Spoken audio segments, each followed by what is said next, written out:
Good morning everyone, welcome to knowledge account. আমি কুন্তল মহিন্দার তোমাদের সাথে 9th জানুয়ারি 2005-এর ডেলি কারেন্ট অ্যাফেয়ার্স নিয়ে ডিসকাস করব উইথ স্ট্যাটিক জিকে। তোমাদের ডিসেম্বরের কারেন্ট অ্যাফেয়ার্স ইবুক সেকশনে রয়েছে। Monthly current affairs, yearly current affairs তোমরা অ্যাপের এই ইবুক সেকশন থেকে পাবে। নলেজ অ্যাকাউন্ট অফিসিয়াল অ্যাপটা তোমরা গুগল প্লে স্টোরে গিয়ে সার্চ করো, ওখান থেকেও পেয়ে যেতে পারো, বা ডেসক্রিপশন বক্সের লিঙ্ক আছে, ওখান থেকে তোমরা ডাউনলোড করে নাও। আজকে তোমাদের যে ক্লাসগুলো হবে সেগুলো হচ্ছে ম্যাথের ক্লাস 9টা থেকে, WBCS previous year topic wise এই ক্লাসটা তোমাদের 10:30 থেকে, তারপর WBP জিকে বুস্টার কে স্টাডিতে হবে 6টা থেকে, আর সন্ধ্যাবেলা 7টার সময় যেমন তোমার রেলের গ্রুপ ডির ক্লাস হচ্ছে সেরকম রেলের গ্রুপ ডি NTPCর ক্লাস আজকে হবে। তো টেলিগ্রামে সমস্ত ক্লাসের লিঙ্কই শেয়ার করা থাকবে, তোমরা ইউটিউব থেকে নোটিফিকেশন না পেলেও টেলিগ্রামে জয়েন করে রাখো, ওখান থেকেও তোমরা বুঝতে পারবে কখন ক্লাস হচ্ছে। তো প্রথম প্রশ্ন আজকে আমাদের, অ্যাথলেটিক্স ফেডারেশন অফ ইন্ডিয়ার সভাপতি নির্বাচিত হয়েছেন কে? অ্যাথলেটিক্স ফেডারেশন অফ ইন্ডিয়ার সভাপতি নির্বাচিত হয়েছেন বাহাদুর সিং সাগু। বাহাদুর সিং সাগু সর্বসম্মতিক্রমে 7 জানুয়ারি 2025-এ ভারতের অ্যাথলেটিক্স ফেডারেশনের নতুন সভাপতি হয়েছেন। ইনি আদিল সুমারিওয়ালার জায়গাতে আসছেন। আর ভারতের অ্যাথলেটিক্স ফেডারেশনের নবনির্বাচিত যারা পদাধিকারী রয়েছে, যেমন ধরো প্রেসিডেন্ট বাহাদুর সিং সাগু, সেক্রেটারি জেনারেল সন্দীপ মেহতা, ট্রিসার হচ্ছে তোমার বিই স্ট্যানলি জোন্স, আর হচ্ছে তোমার নবনির্বাচিত সভাপতি, মহাসচিব এবং কোষাধ্যক্ষের মেয়াদ কিন্তু 4 বছর। বাহাদুর সিং সাগু সম্পর্কে একটু দেখে নিই আমরা। ইনি একজন বিশিষ্ট ক্রীড়াবিদ এবং একজন দক্ষ প্রশাসক। পাঞ্জাব আর্ম পুলিশ জলন্ধরের পাঞ্জাব আর্ম পুলিশের ক্রীড়া সচিব হিসেবে দায়িত্ব পালন করেছিলেন। বর্তমানে পাঠানকোটে 4th ইন্ডিয়া রিজার্ভ ব্যাটালিয়নের কমান্ডার। একজন ক্রীড়া ব্যক্তি হিসাবে দক্ষিণ কোরিয়ার বুসানে 2022 এশিয়ান গেমসে শর্টপুট ইভেন্টে স্বর্ণপদক জিতেছিলেন। শর্টপুটে দুবার জাতীয় চ্যাম্পিয়নও তিনি। 2000-এ সিডনিতে, 2004-এ এথেন্সে অলিম্পিকে প্রতিদ্বন্দ্বিতা করেছিলেন। আর 2006 সালে ভারতের 4র্থ সর্বোচ্চ বেসামরিক পুরস্কার পদ্মশ্রী পুরস্কার পেয়েছিলেন। আর ভারতের অ্যাথলেটিক্স ফেডারেশন সম্পর্কে আমরা যদি দেখি, এটা 1946 সালে আমাদের দেশের খেলাধুলা নিয়ন্ত্রক সংস্থা হিসেবে প্রতিষ্ঠিত হয়েছিল। অ্যাথলেটিক্স ফেডারেশন অফ ইন্ডিয়া বিশ্ব অ্যাথলেটিক্স মানে এশিয়ান অ্যাথলেটিক্স অ্যাসোসিয়েশন আর ভারতীয় অলিম্পিক অ্যাসোসিয়েশনের সাথে অনুমোদিত আর কি। এর সদর দপ্তর নতুন দিল্লিতে রয়েছে। আগস্ট 2025-এ কোন শহর প্রথম Indian open world athletics bronze level continental tour ইভেন্টের আয়োজন করবে? তোমরা উত্তরে বলবে ভুবনেশ্বর। পাশাপাশি এই প্রশ্নটাও নোট করে রাখো।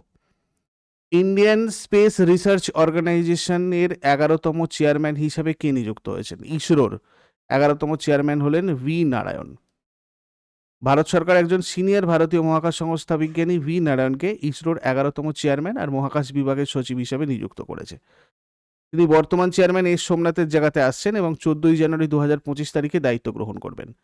ভি নারায়ণ একজন বিশিষ্ট বিজ্ঞানী এবং রকেট আর স্পেসক্রাফট প্রোপালশন একজন বিশেষজ্ঞ। 1984-তে ইসরোতে যোগ দিয়েছিলেন। পরে লিকুইড প্রোপালশন সিস্টেম সেন্টারের পরিচালক হন। ভ্যালিয়ামালা তিরুবনন্তপুরম সদর দপ্তর হচ্ছে LPSCর, যেটা ইসরোর প্রধান গবেষণা উন্নয়ন কেন্দ্র। ইসরো এবং চেয়ারম্যান সম্পর্কে আমরা যদি দেখি, ইসরো 15ই আগস্ট 1969 সালে প্রতিষ্ঠিত হয়েছিল। এটা অন্ধ্রপ্রদেশের শ্রীহরিকোটা থেকে রকেট উৎক্ষেপণ করে। সদর দপ্তর বেঙ্গালুরু। ইসরোর চেয়ারম্যান ডক্টর বিক্রম সারাভাই ছিলেন ইসরোর প্রতিষ্ঠাতা আর চেয়ারম্যান। প্রতিষ্ঠাতা চেয়ারম্যান মানে যখন তিনি প্রতিষ্ঠা হয় তখন তিনি তার চেয়ারম্যান ছিলেন। ডক্টর বিক্রম সারাভাইকে ভারতীয় মহাকাশ কর্মসূচির জনক বলা হয়। প্রফেসর সতীশ ধাওয়ান ইসরোর সবচেয়ে দীর্ঘমেয়াদী চেয়ারম্যান ছিলেন, 12 বছর। পরের প্রশ্নে যাবার আগে সবাইকে বলে দিই, তোমরা chapter wise details conceptual class NCERT syllabus ধরে এবং তার সাথে সাথে সমস্ত রকমের mock test, chapter wise, previous year, এছাড়া full length mock test, railway group D এবং NTPC দুটো ব্যাচের জন্যই পাবে বুলেট ব্যাচে, যেটা তোমাদের 31 জানুয়ারি পর্যন্ত স্পেশাল অফার রয়েছে। তোমরা এই নাম্বারে যোগাযোগ করে তোমাদের যদি আরও কোনো কোয়ারিজ থাকে, কোনো হেল্প দরকার হয়, ফোন অথবা হোয়াটসঅ্যাপ করে এই ব্যাচটাতে জয়েন করে যাও। SSC ফাউন্ডেশন ব্যাচটাও GD MTS CHSL এর জন্য, এখানেও তাই। তোমাদের ইন ডিটেলস ক্লাস তোমাদের এখানে কিন্তু তোমরা পাবে ফাউন্ডেশন ব্যাচ প্রাপ্তি। এছাড়া প্রাপ্তি আর বুলেটের দুটোই কম্বাইন্ড ব্যাচ তোমরা SSC কম্বো আর SSC আর রেলওয়ে কম্বোটা, এটাও তোমাদের কাছে অপশন রয়েছে।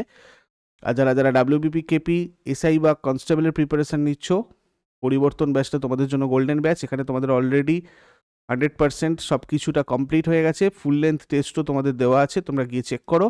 আর পিএসসি ক্লাসিক মেনেরও ডেসক্রিপটিভের ক্লাস তোমাদের চলছে, 17 ডিসেম্বর থেকে স্টার্ট হয়েছে। এই নাম্বারে যোগাযোগ করে নাও তোমাদের কোনো ব্যাচ রিলেটেড কোনো ইনফরমেশন, কোনো হেল্প বা কোনো কোয়ারিজ থাকলে। নেক্সট, এশিয়ার বৃহত্তম এয়ার শো এরো ইন্ডিয়া 2025 সম্প্রতি কোথায় আয়োজিত হবে? বেঙ্গালুরুতে আয়োজিত হবে এরো ইন্ডিয়া 2025। এশিয়ার বৃহত্তম দ্বিবার্ষিক, 2 বছর ছাড়া ছাড়া হয়, দ্বিবার্ষিক এয়ার শো এবং এভিয়েশন প্রদর্শনীর সর্বশেষ সংস্করণ এরো ইন্ডিয়া 2025 কর্ণাটকের বেঙ্গালুরুতে ইয়েলাহাঙ্কার এয়ারফোর্স স্টেশনে অনুষ্ঠিত হবে।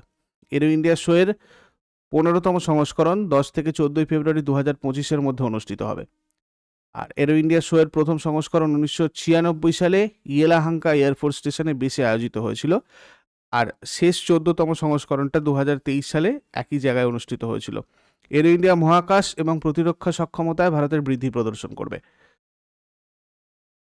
এরো ইন্ডিয়া শো প্রতিরক্ষা প্রদর্শনী সংস্থা, প্রতিরক্ষা উৎপাদন বিভাগ আর কেন্দ্রীয় প্রতিরক্ষা মন্ত্রকের দ্বারা আয়োজিত হয়। 15তম এরো ইন্ডিয়ার থিম হচ্ছে the runway to a billion opportunities. Aero ইন্ডিয়ার 14তম সংস্করণের থিম হচ্ছে 15তম সংস্করণের মতো। তারপরে কোনটি সম্প্রতি বিশ্বের তৃতীয় বৃহত্তম মেট্রো রেল নেটওয়ার্কের দেশ হয়ে উঠেছে? ভারত। চীন আর মার্কিন যুক্তরাষ্ট্রের পরে বিশ্বের তৃতীয় বৃহত্তম পরিচালন মেট্রো রেল নেটওয়ার্ক হয়েছে ভারতের। 2022 সালে ভারত জাপানকে ছাড়িয়ে বিশ্বের তৃতীয় বৃহত্তম অপারেশনাল মেট্রো নেটওয়ার্কে পরিণত হয়েছিল। লন্ডন আন্ডারগ্রাউন্ড রেল ব্যবস্থা, যেটা টিউব নামে পরিচিত, এটা ছিল বিশ্বের প্রথম আধুনিক মেট্রো রেল নেটওয়ার্ক। 1863 সালের কার্যক্রম শুরু করে। আর ভারতে চালু হওয়া প্রথম মেট্রো রেল নেটওয়ার্ক হচ্ছে 1984 সালে কলকাতায়। এটা একটা প্রায় 3.5 কিলোমিটার মতো একটা রুট ছিল, যেটা এসপ্ল্যানেড থেকে ভবানীপুরকে সংযুক্ত করেছিল কলকাতা মেট্রোটা, এবং এটা সোভিয়েত ইউনিয়নের সহায়তায় নির্মিত হয়েছিল। 2002 সালে দিল্লিতে প্রথম আধুনিক মেট্রো সিস্টেম উদ্বোধন করা হয়েছিল এবং এটা দিল্লি মেট্রো রেল কর্পোরেশন দ্বারা পরিচালিত হচ্ছে। দিল্লিতে প্রাথমিক মেট্রো নেটওয়ার্ক জাপানের সহায়তায় নির্মিত হয়েছিল। আর ডিএমআরসি ভারতের বৃহত্তম মেট্রো রেল নেটওয়ার্ক পরিচালনা করে, যেটা পরিচালন নেটওয়ার্ক মানে তোমার প্রায় 395 কিলোমিটার। ভারতের প্রথম আন্ডার ওয়াটার মেট্রো 2024 সালে মার্চ মাসে কলকাতায় চালু করা হয় হুগলি নদীর তলদেশে। জলের নিচের টানেলটা 520 মিটার দীর্ঘ, যেটা 45 সেকেন্ডে অতিক্রম করে ট্রেনটা।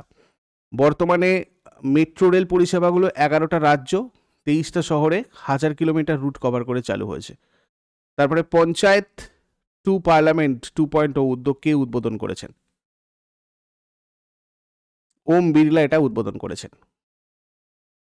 সম্প্রতি আদিবাসী নেতা বিরসা মুন্ডার 150তম জন্মবার্ষিকী স্মরণে 6 জানুয়ারি 2025-এ লোকসভার স্পিকার ওম বিড়লা দ্বারা পঞ্চায়েত সে সংসদ 2.0 প্রোগ্রামের উদ্বোধন করা হয়েছিল। এটা লোকসভা সচিবালয় আর আদিবাসী বিষয়ক মন্ত্রকের সহযোগিতায় জাতীয় মহিলা কমিশন দ্বারা সংগঠিত হয়। এর উদ্দেশ্য কি? পঞ্চায়েত এবং শহুরে স্থানীয় সংস্থাগুলোতে ভারতের 22টা রাজ্য আর কেন্দ্রশাসিত অঞ্চলে তফসিলি উপজাতির 502 জন নির্বাচিত মহিলা প্রতিনিধিদের সাংবিধানিক বিধান, সংসদীয় পদ্ধতি আর শাসন সম্পর্কে অন্তর্দৃষ্টি প্রদান করে ক্ষমতায়ন করা। নারী সংরক্ষণের আইন যদি আমরা দেখি, 73তম 74তম সংবিধান সংশোধনীতে হয়েছিল 1992 আর 93-তে। তারপরে 106তম সংবিধান সংশোধনী আইন 2023-এ। বিরসা মুন্ডা মুন্ডা বিদ্রোহের নেতৃত্ব দিয়েছিলেন আর তার জন্মবার্ষিকী জনজাতি গৌরব দিবস হিসেবে পালিত হয়, মনে রাখবে। ওম বিড়লা ভারতীয় জনতা পার্টির সদস্য এবং ক্ষমতাসীন জাতীয় গণতান্ত্রিক জোটের প্রার্থী। 26 জুন 2024-এ 18তম লোকসভার স্পিকার পুনরায় নির্বাচিত হয়েছিলেন। 17তম লোকসভার স্পিকার ছিলেন ওম বিড়লা, 17তম ব্যক্তি যিনি লোকসভার স্পিকার হিসেবে নির্বাচিত হয়েছেন। লোকসভার 3বারের সদস্য, 2014, 19 এবং 2024-এ। রাজস্থানের কোটা থেকে নির্বাচিত হয়েছিলেন। আর 2019 সালে 17তম লোকসভার স্পিকার হয়েছিলেন আর লোকসভার স্পিকার হিসেবে দ্বিতীয়বার নির্বাচিত হয়েছেন। পঞ্চম ব্যক্তি যিনি 2বার লোকসভা স্পিকারের পদে অধিষ্ঠিত হয়েছেন। আর স্পিকার সম্পর্কে আমরা যদি একটু দেখি, সংবিধানের 93 নম্বর আর্টিকেল অনুযায়ী লোকসভার সদস্যরা হাউসের সদস্যদের মধ্যে থেকে একজন স্পিকার, একজন ডেপুটি স্পিকার নির্বাচন করবেন। স্পিকার আর ডেপুটি স্পিকার সাধারণ সংখ্যাগরিষ্ঠতা দ্বারা নির্বাচিত হয়। স্পিকার বা ডেপুটি স্পিকারের পদের জন্য কোনো শপথের বিধান নেই। গণেশ বাসুদেব মাভালাঙ্কার ইনি ছিলেন লোকসভার প্রথম স্পিকার। 5 জন লোক 2বার লোকসভার স্পিকার হয়েছেন, যেমন ডাক্তার নীলাম সঞ্জীব রেড্ডি, গুরুদিয়াল সিং ধিলন, বলরাম চাকর, জিএমসি বালাযোগী আর ওম বিড়লা। সর্বসম্মতিক্রমে স্পিকার নির্বাচিত হওয়া প্রথম ব্যক্তি হচ্ছেন মাধভূষী অনন্ত সায়নাম আয়াঙ্গার। পূর্ণ সাংমা প্রথম বিরোধী দলের প্রার্থী যিনি লোকসভার স্পিকার নির্বাচিত হন।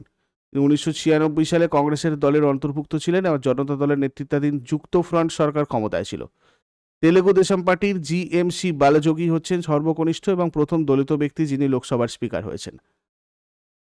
কে এস হেজ ছিলেন প্রথম এবং একমাত্র প্রাক্তন সুপ্রিম কোর্টের বিচারপতি যিনি লোকসভার স্পিকার পদে অধিষ্ঠিত ছিলেন। ডক্টর নীলাম সঞ্জীব রেড্ডি একমাত্র স্পিকার যিনি 1977 সালে লোকসভার স্পিকার হওয়ার পর তার দল থেকে পদত্যাগ করেছিলেন, জনতা পার্টির ছিলেন তিনি।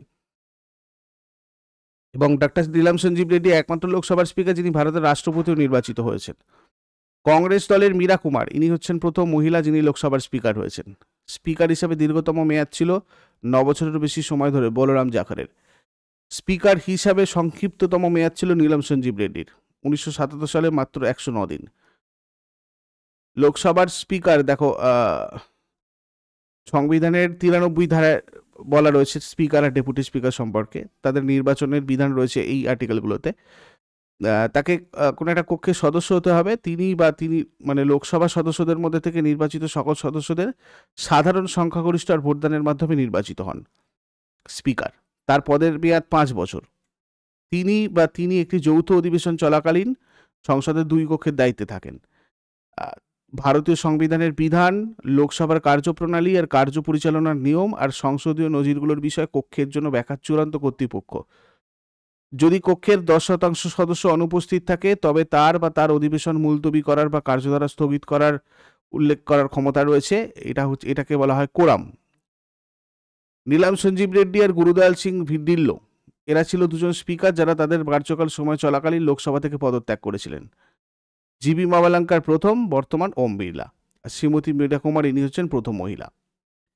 তারপরে চলে আসবো কোন কেন্দ্রীয় মন্ত্রী ভারতপোল পোর্টাল চালু করেছিলেন। ভারতপোল পোর্টাল চালু করেছিলেন অমিত শাহ। কেন্দ্রীয় স্বরাষ্ট্রমন্ত্রী অমিত শাহ ভারতপোল পোর্টাল চালু করেছেন আন্তর্জাতিক অপরাধ তদন্তে ভারতের সক্ষমতা বাড়ানোর লক্ষ্যে। সেন্ট্রাল ব্যুরো অফ ইনভেস্টিগেশন দ্বারা বিকশিত পোর্টালটা ভারতীয় আইন প্রয়োগকারী সংস্থা এবং ইন্টারপোলের মধ্যে যোগাযোগ সহজতর করার জন্য ডিজাইন করা হয়েছে। তারপরে তামিলনাড়ু সরকার ঘোষিত 2025 সালের জন্য আয়ান তিরুভাল্লুভার পুরস্কারের জন্য কাকে নির্বাচিত করা হয়েছে? এম পাদিক্কারুম।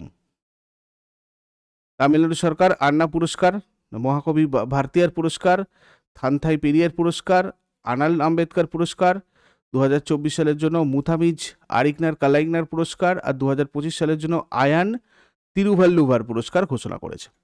মুখ্যমন্ত্রী এম কে স্ট্যালিন 15 জানুয়ারি পুরস্কার প্রদান করবেন। আর বিভিন্ন বিভাগের জন্য পুরস্কারপ্রাপ্তরা আর্থিক পুরস্কার, একটা স্বর্ণপদক আর একটা সার্টিফিকেট পাবেন। আয়ান তিরুভাল্লুভার পুরস্কার এম পাডিক্কারামু যারা পেয়েছেন দেখো। আন্না পুরস্কার ডিএমকে নেতা এল গণেশন। মহাকবি ভারতীয়ার পুরস্কার পেয়েছেন কবি কাবিলান। ভারতী দাসন পুরস্কার পোন সেলভারকান প্যাথি। তামিল থেন্ডাল থিরুভাকা পুরস্কার ভিকা পুরস্কার এটা জি আর রবীন্দ্রনাথ পেয়েছেন। থানথাই পেরিয়ার পুরস্কার বিদুথালাই রাজেন্দ্রন। আনাল আম্বেদকর পুরস্কার রবি কুমার। কালাইগনার পুরস্কার মুথামিজ আরিকনার। তারপরে কোন আইআইটি ক্যান্সার থেরাপির জন্য ইনজেকশনযোগ্য হাইড্রোজেল তৈরি করেছে? এটা করেছে IIT Guwahati. Hydrogel. Indian institute of technology Guwahati এবং বোস ইনস্টিটিউট, কলকাতার বোস ইনস্টিটিউটের গবেষকরা স্থানীয়ভাবে ক্যান্সারের চিকিৎসার জন্য এই উন্নত ইনজেকশনযোগ্য হাইড্রোজেল তৈরি করেছেন। এই উদ্ভাবনী থেরাপি টিউমারগুলোতে সরাসরি ক্যান্সার বিরোধী ওষুধ সরবরাহ করে। এই গবেষণাটা রয়্যাল সোসাইটি অফ কেমিস্ট্রির একটা জার্নাল মেটেরিয়ালস হারাইজেন্সে প্রকাশিত হয়েছিল। হাইড্রোজেলের মূল বৈশিষ্ট্য হচ্ছে অতি সংক্ষিপ্ত পেপটাইড দিয়ে তৈরি, যেটা বায়োকম্প্যাটিবল এবং বায়োডিগ্রেডেবল, জল ভিত্তিক ত্রিমাত্রিক পলিমার কাঠামোর কারণে জীবন্ত টিস্যুগুলোর অনুকরণ করে। হাইড্রোজেলের প্রয়োগ কোথায় কোথায় করা হয় দেখো। প্রথমত চিকিৎসায়, নিয়ন্ত্রিত উপায়ে ওষুধ সরবরাহ করতে সাহায্য করে, এটা নিরাময় প্রচার করে, সংক্রমণ প্রতিরোধ করে আর ক্ষতিগুলোকে আর্দ্র রাখে। স্বাস্থ্যবিধি পণ্য, ত্বককে হাইড্রেটেড রাখে। কৃষির ক্ষেত্রে মাটিতে জল শোষণের মাধ্যমে উদ্ভিদের বৃদ্ধিতে সাহায্য করে। আর পরিবেশগত ব্যবহার হচ্ছে জল থেকে দূষিত উপাদান অপসারণ করে। আর শিল্পে হাইড্রোজেল সেন্সার আর অ্যাকুয়েটারগুলোতে মানে অ্যাকচুয়েটার হচ্ছে একটা মেশিন যেটা শক্তিকে শারীরিক গতিতে রূপান্তরিত করে, অ্যাকচুয়ালি মানে ফিজিক্যাল মোশন দেয়। তো পিএইচ, আর্দ্রতা, তাপমাত্রা পরিবর্তন হলে প্রতিক্রিয়া দেখায় আর কি এই হাইড্রোজেল সেন্সার, আর এটা জল ধরে রেখে শক্তি সঞ্চয় করে। তারপরে নিম্নলিখিতগুলির মধ্যে কাকে বিসিসিআই এর পরবর্তী অন্তর্বর্তী সচিব হিসেবে নিয়োগ দেওয়া হয়েছে? দেবজিৎ সাইকিয়া। জয় শাহ ইন্টারন্যাশনাল ক্রিকেট কাউন্সিলের চেয়ারম্যান হওয়ার জন্য পদ ছেড়ে দেওয়ার পরে দেবজিৎ সাইকিয়াকে ভারতীয় ক্রিকেট কন্ট্রোল বোর্ডের অন্তর্বর্তী সচিব হিসাবে নিযুক্ত করা হয়েছে। বিসিসিআই মানে কি? Board of control for cricket in India. এটা প্রতিষ্ঠিত হয় 1928-এ। হেডকোয়ার্টার মুম্বাইয়ে রয়েছে, মহারাষ্ট্রের। প্রেসিডেন্ট রজার বিরি, সিইও হেমাং আমিন, আর ভাইস প্রেসিডেন্ট রাজীব শুক্লা। নিচের কোন রাজ্য সরকার অমৌসুমী বৃষ্টিকে প্রাকৃতিক দুর্যোগ হিসাবে ঘোষণা করেছে? ওড়িশা। ওড়িশার মুখ্যমন্ত্রী মোহন চরণ মাঝি অসময়ের বৃষ্টিকে প্রাকৃতিক দুর্যোগ হিসাবে ঘোষণা করেছেন, আর এই সিদ্ধান্তের লক্ষ্য রাজ্য দুর্যোগ প্রতিক্রিয়া তহবিল ব্যবহার করে ফসলের ক্ষতির জন্য কৃষকদের ক্ষতিপূরণ দেওয়া। দেখো, উড়িষ্যার গঠন হয়েছিল 1936-এর 1 এপ্রিল। রাজধানী ভুবনেশ্বর, আন্তর্জাতিক সীমানা নেই। রাজ্যের সীমানা 4টে রাজ্যের রয়েছে: ছত্তিশগড়, অন্ধ্রপ্রদেশ, ঝাড়খণ্ড আর পশ্চিমবঙ্গ। জেলার সংখ্যা 30টা, সরকারি ভাষা উড়িয়া। বিধানসভার আসন 147টা, রাজ্যসভার 10টা, লোকসভার 21টা আসন। হাইকোর্ট হচ্ছে উড়িষ্যা হাইকোর্ট। প্রথম রাজ্যপাল কৈলাসনাথ কাটজু, বর্তমান রাজ্যপাল হরিবাবু কাম্বাম্পতি। প্রথম মুখ্যমন্ত্রী হরেকৃষ্ণ মেহতাব, বর্তমান মুখ্যমন্ত্রী Mohan Charan Majhi. State animal sambar deer, state bird Indian roller, state tree banyan. উড়িষ্যার ন্যাশনাল পার্ক হচ্ছে ভিতরকণিকা, শিমলিপাল। আর উৎসব রথযাত্রা, রাজাপর্ব, নৌকাহাই, কোনারক আন্তর্জাতিক বালি শিল্প উৎসব। ফোক ডান্সেস ওড়িশি, এটা তোমার অ্যাকচুয়ালি ক্লাসিক্যাল। বাদ বাকি সাওয়ারি, ঝুমারা, পাইনকা, মুনারি, ছৌ, এগুলো হচ্ছে তোমার ফোক ডান্সেস। এরপর আগের দিনের হোমওয়ার্কগুলো দেখে নাও। বাংলার আদিনা মসজিদ নির্মাণ করেছিলেন সিকান্দার শাহ, আর বরাকর আর কোনার নদীর উপনদী হচ্ছে তোমার দামোদরের উপনদী, এগুলো। আর আজকে তোমাদের জন্য প্রশ্ন থাকবে, দেশীয় মুদ্রণ আইন কে প্রস্তাব করেন, আর কোন কারণে বৃষ্টির ফোঁটা আকারে গোলাকার হয়? এগুলো শেষকালে কমেন্টে জানাও। চট করে আগের দিন মানে 8 জানুয়ারির কোয়েশ্চেনগুলো একবার রিভাইজ করে নিই। যারা যারা লাইভে আছো অ্যান্সার করো। ভারতের প্রথম জৈব মৎস্য ক্লাস্টার কোন রাজ্যে চালু হয়েছিল? সিকিম। নিচের কোন ব্যাংক হর ঘর লাখপতি যোজনা চালু করবে? এসবিআই। পিএম যশস্বী স্কিমের অধীনে ওবিসি, ইবিসি আর ডিএনটি ছাত্রছাত্রীদের জন্য পাঞ্জাবে কোন স্কলারশিপ পোর্টাল খোলা হয়েছে? Doctor Ambedkar scholarship portal. নিচের কোন রাজ্য সরকার সাবিত্রীবাই ফুলের জন্মবার্ষিকীকে নারী শিক্ষক দিবস হিসাবে পালন করেছে? তেলেঙ্গানা। 17 বছর আর 189 দিন বয়সে ইন্ডিয়ান সুপার লিগ ম্যাচে খেলার জন্য সবচেয়ে কম বয়সী খেলোয়াড় কে হয়েছেন? Parambir Singh. Police research and development ব্যুরোর মহাপরিচালক হিসাবে কে নিযুক্ত হয়েছেন? নীরু গর্গ। নিচের কোন আইআইটি মাটি দূষণ মোকাবিলায় ব্যাকটেরিয়া তৈরি করেছে? আইআইটি মুম্বাই। মধ্যপ্রদেশের মুখ্যমন্ত্রী মোহন যাদব কোথায় ড্রোন প্রশিক্ষণ কেন্দ্রের উদ্বোধন করেছেন? ইন্দোর। কে সম্প্রতি মার্কিন প্রতিনিধি পরিষদের স্পিকার হয়েছেন?